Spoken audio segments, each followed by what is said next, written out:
Sometimes destiny does not change the world with a great battle. Sometimes it begins with the birth of a child. Welcome back to Scintilla. This is episode 8 of season 1 of the Mahabharata series. Far away from the royal palace, the forest was now filled with laughter. King Pandu believed his darkest days were finally over. 5 little boys had filled his life with happiness: Yudhishthira, Bhima, Arjuna, Nakula, and Sahadeva. They were growing stronger every day, and Pandu could not have been happier.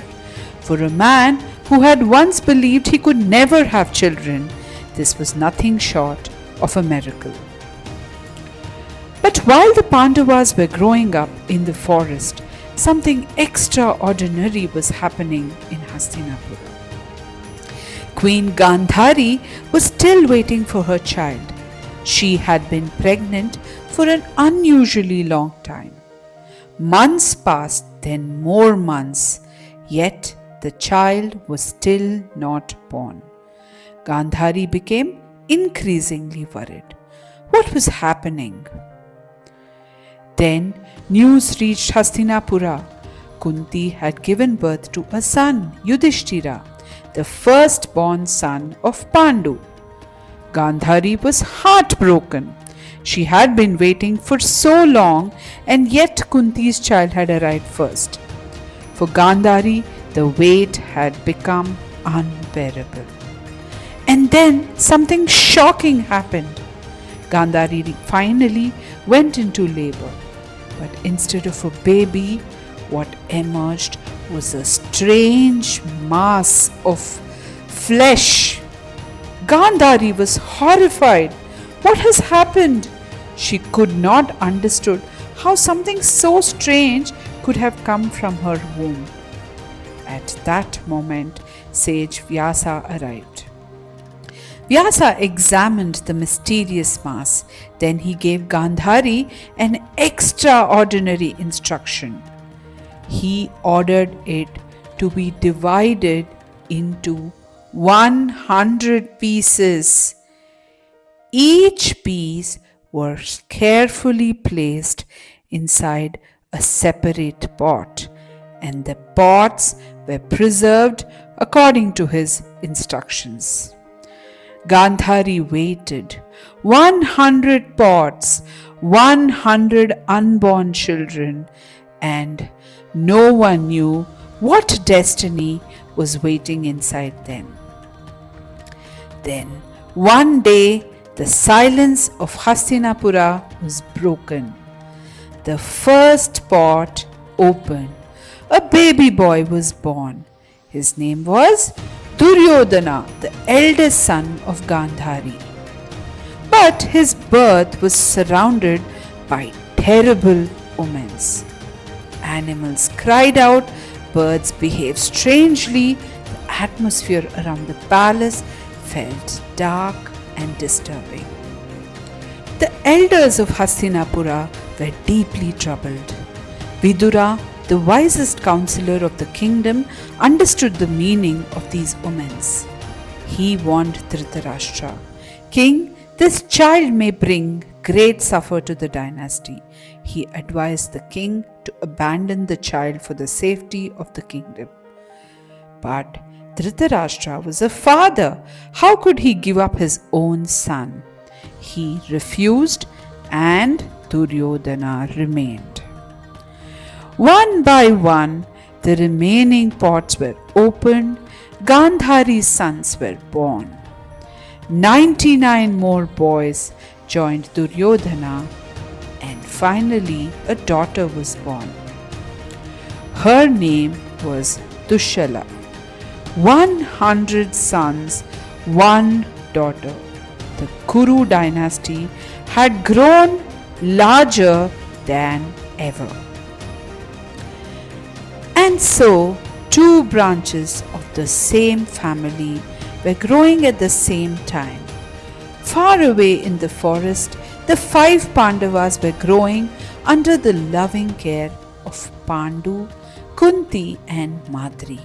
And in Hastinapura, the 100 Kauravas were growing under Dhritarashtra and Gandhari. The children knew nothing of the future waiting for them. They were simply children, playing, learning, growing. But destiny was already bringing them towards each other. Back in the forest, Pandu watched his sons playing. Bhima was always full of energy. Arjuna spent hours practicing with his bow. Yudhishthira quietly looked after his brothers. Nakula loved horses, and Sahadeva was fascinated by knowledge and the stars. Pandu watched them and smiled. For the first time, he believed he had everything he needed. He had no throne, no palace, no army, but he had his sons, and to Pandu, they were worth more than any kingdom. Then spring arrived. The forest burst into colors. Flowers bloomed. Birds filled the air with music. The mountains glowed beneath the warm sunlight. The entire forest seemed alive. Pandu walked through the trees feeling peaceful, and he had almost forgotten the curse that he had changed his life. Almost. One beautiful morning, Pandu saw Madri walking through the forest. The spring air was warm, the flowers were blooming, and for one brief moment, Pandu forgot the terrible curse. He forgot the warning of sage Kindama. He forgot that approaching his wife in love could cost him his life. Madri sensed the danger. "My lord," she pleaded, but it was too late. The curse was fulfilled. Pandu collapsed. Madri cried out, "Pandu!" She rushed towards him, but the king was gone. The man who had once ruled Hastinapura was now lying lifeless in the forest. The happiness he had found had disappeared in a single moment. When Kunti arrived, she immediately understood Pandu was dead. Her husband, the father of her children, the man who had given up everything for a life in the forest. Kunti's heart broke, but then she heard the laughter of her sons. 5 little boys who did not yet understand that their father was gone. Kunti wiped away her tears. She knew she could not break. Her children needed her. Madri was devastated. She believed that Pandu's death had happened because of her. She could no longer bear the thought of living without him. She turned to Kunti. "Sister," she said through her tears, "take care of my children." Kunti immediately understood. "No," she pleaded, "please don't leave them." But Madri had already made her decision. Madri held Nakula, then Sahadeva. She kissed them one last time. She looked at Kunti and entrusted her children to her. From that moment, Kunti became the mother of all 5 Pandavas: Yudhishthira, Bhima, Arjuna, Nakula, and Sahadeva. The forest was no longer their home. Pandu was gone, Madri was gone, and the 5 boys were now under Kunti's care. There was only one place left to go: Hastinapura, the city their father had once ruled, the city where their 100 cousins were growing up. And so Kunti began the journey back to Hastinapura with 5 young boys beside her.